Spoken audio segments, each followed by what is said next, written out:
Karibu katika channel yetu ya WhatsApp uweze kujipatia taarifa mbalimbali za kielimu pamoja na ajira.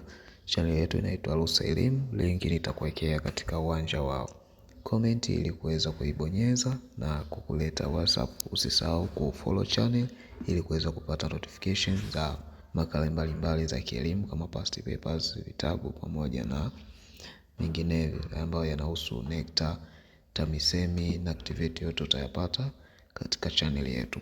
Leo nimekuletea video ambayo tutakwenda kuangalia namna ambayo tunaweza tukapata selection za wale wote ambao wameweza kutuma maombi ya kujiunga na vyuo vya kati kwa kozi mbalimbali za afya.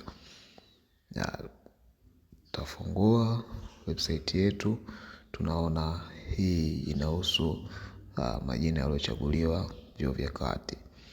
Hapa kutakuwa na maelekezo, lakini mbali na haya maelekezo hapa chini tutakuwekea kiunganishi ambacho kwamba kitakusaidia wewe kuweza kuangalia selection yako. Utakapobonyeza hapo itakuleta moja kwa moja katika mfumo wa CAS selection.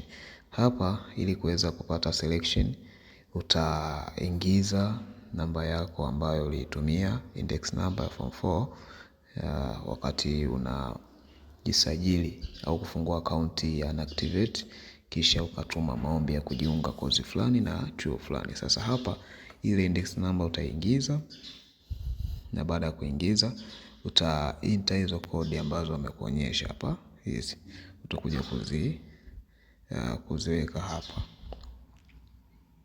Kuziweka hapa kisha utacontinue ili kuweza kupata selection kwa upande wako pekee, kwa sababu mfumo huu haujatangaza majina ya jumla, yani PDF ya majina yote, ila tu umeweka mfumo ambao kila mmoja atakwenda kuangalia selection yake yeye kama yeye. Kwa hiyo utaingiza hapo form 4 index number, kisha verify hizo kodi kwa kuziingiza hapo alipokuambia enter the code, kisha utacontinue ili kuweza kupata selection yako.